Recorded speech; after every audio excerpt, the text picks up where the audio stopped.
ഒരു 10 കൊല്ലം മ്യൂസിക്കുള്ള കാസറ്റൊക്കെ ഇറക്കി. ആരാ ഒന്നാമത്തെ മുജാഹിദ് പ്രസ്ഥാനത്തിൽ മ്യൂസിക്കോട് കൂടിയിരിക്കുന്ന കാസറ്റ് ഇറക്കുന്നത് ഉദ്ഘാടനം ചെയ്താരാ? സാക്ഷാൽ EKM പന്നൂര്, AP അബ്ദുൽ ഖാദർ മൗലവിയുടെ ഏറ്റവും അടുത്ത ബന്ധു. EKM പന്നൂർ നിർവാഹമില്ല, ഉപ്പൊന്നും മിണ്ടാൻ. കാരണം എന്താ? മകള് AP അടുക്കളയിലാണുള്ളത്. അതുകൊണ്ട് മിണ്ടാൻ നിർവാഹമില്ല, അല്ലെങ്കിൽ പ്രതികരിക്കുന്ന വിചാരിക്കുന്നത്. എന്നിട്ട് അദ്ദേഹം ഇത് ഉദ്ഘാടനം ചെയ്തു. നമ്മുടെ പിന്നെ പല ആൾക്കാരും പിന്നെ മ്യൂസിക്കുള്ള തൗഹീദ് ഗാനങ്ങളൊക്കെ അതുമായി ആളുകൾ മുന്നോട്ട് പോയി. അങ്ങനെ തൗഹീദ് ഗാനങ്ങളൊക്കെ ആയിട്ട് മുന്നോട്ട് ഇങ്ങനെ പോകുമ്പോ ഹറാം ഹറാം. എന്നിട്ട് ഇത് തീരുമാനിക്കാൻ വേണ്ടിയിട്ട് ഇവിടെ ജാമിയ സലഫിയല്ലോ, ഇവിടെ ഇരുന്നു ജമിയത്തുലമന്റെ എത്ര 250 പണ്ഡിതന്മാറ്റിരുന്നു.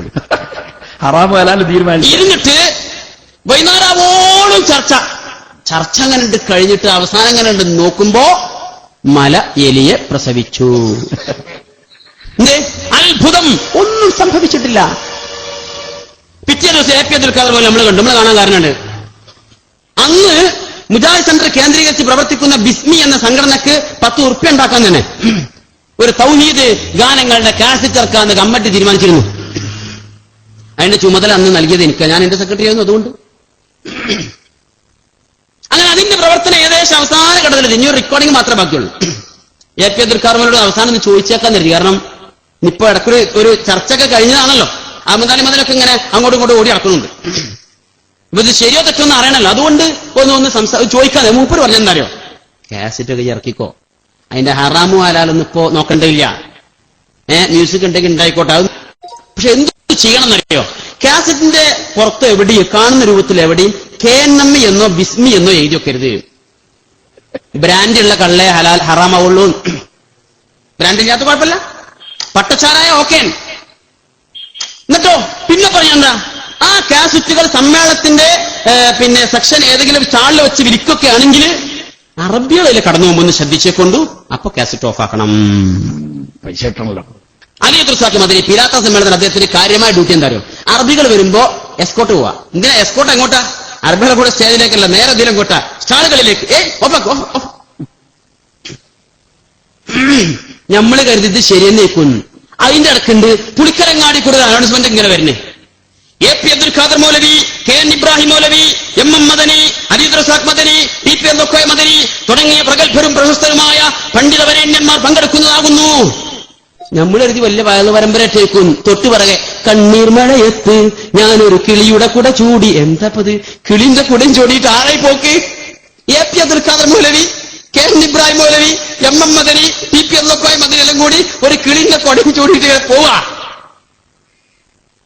നമ്മൾ കരുതി എന്താപ്പത് സംഭവം. നോക്കുമ്പോ ജാമിയ സലഫിയിലെ അധ്യാപകന്റെ അനൗൺസ്മെന്റിന് പിന്നെ സപ്പോർട്ട് കൊടുത്തെന്താ? ആ കാലത്തെ ഏറ്റവും പുതിയ ഒരു സിനിമാ പാട്ട്. തൗഹീദ് ഗാനങ്ങൾക്ക് മ്യൂസിക് വെച്ചാൽ അവിടെ പ്രശ്നമുള്ളൂ. സിനിമാ പാട്ട് മ്യൂസിക്കോട് കൂടി അങ്ങാടികളൊട്ട് പോയ ഒരു പ്രശ്നമില്ല. നമ്മൾ ഇന്ന് അത് വിവരമില്ലാത്ത ആരെങ്കിലും വിവരമുള്ളവൻ തന്നെയാണ് ചെയ്തിട്ടില്ലേ, ഇരിക്കട്ടെ. അത് കഴിഞ്ഞിട്ട് പിറ്റേന്ന് ജാമ്യ സലഫിയെ കയറി നോക്കുമ്പോൾ ഉദ്ഘാടനമാണ്. ഇതിൽ സംഭവം എന്താ? അതിന്റെ പിറകെ ഒരു അനൗൺസ്മെന്റ് വേറുണ്ട്. ഇവര് പങ്കെടുക്കുന്ന മാത്രമല്ല. എന്താ? ആയുർവേദ ലോകത്തിന് മലബാറിന്റെ ഉപഹാരം. ജാമിയ സലഫിയുടെ 10ാമത്തെ സംരംഭം Malabar ayurvedic hospital and research centre. കണ്ണീർ മഴയത്ത് പിന്നെ തന്നെ പിറ്റേ ദിവസം നമ്മൾ പോയി നോക്കി. എന്താ സംഭവം എന്ന് പറയണല്ലോ. എന്നെ വിളിക്കുക, എന്നെ അലി റസാഖ് മദനി കത്ത് എന്ന് വിളിച്ചതാ. അതുകൊണ്ട് പോയി നോക്കി. ചെന്നപ്പോഴേ നല്ല നല്ല പാട്ട് ഇങ്ങനെ ഉഷാറായിട്ട് കേൾക്കുക. എന്ത് ടൈപ്പാ പാട്ട്? 1ാം നമ്പർ അക്കാലത്ത് പുതുമുള്ള നല്ല ഹിന്ദി പാട്ടുകളെ. അത് സിനിമ. KN ഇബ്രാഹിം മൗലവിക്ക് ഹിന്ദി അറിയാത്തതുകൊണ്ട് നമ്മൾ മൂപ്പരെ പറ്റി ഒന്നും പറയണില്ല വിഷയത്തിൽ. TP മദനിക്ക് ഹിന്ദി അറിയാൻ ഒരു സാധ്യതയില്ല. അതുകൊണ്ട് അദ്ദേഹത്തെ നമ്മൾ പറയുന്നില്ല. MM മദനി പറഞ്ഞ ഒന്നും അവിടെയും പറയണം. വലിയ കോടതി ഭാഷ മാത്രമേ ഉള്ളൂ, അവിടെ ഹിന്ദിക്ക് ആവശ്യമില്ല. എന്നാലേ ഹിന്ദി ഉറുദു ഒക്കെ പച്ചവെള്ളം പോലെ അറിയുന്ന ഒരാളവിടെ ഉണ്ട്. സാക്ഷാൽ ചങ്ങരംകുളത്ത് ജനിച്ചെങ്കിലും ഇപ്പോൾ പത്തപ്പിരിയത്ത് താമസിക്കുന്നുവെങ്കിലും അന്തമാനിൽ വളർന്നിരിക്കുന്ന AP അബ്ദുൽ ഖാദർ മൗലവി. അദ്ദേഹത്തിന് ഹിന്ദി നന്നായിട്ട് അറിയാം. അവിടെ പാടി പാട്ടുന്നതല്ലോ. ഒന്ന് ഞാൻ പറഞ്ഞതാ. മോഖാഗോ ഹം ബതാ ദേംഗേ തുജെ കിത്നാ പ്യാർ കർത്തേ ഹേ സൗ. അന്നത്തെ ഒരു അവസരം കിട്ടിയ ഞാൻ പറഞ്ഞുതരാ എത്രമാത്രം ഞാൻ പ്രേമിക്കുന്നുണ്ട്. ഈ പാട്ടാണ് 1-ാം നമ്പർ മ്യൂസിക് ഇട്ടിട്ട് അവിടെ ചാടിക്കച്ചിട്ടുകൊണ്ടിരിക്കുന്നത്.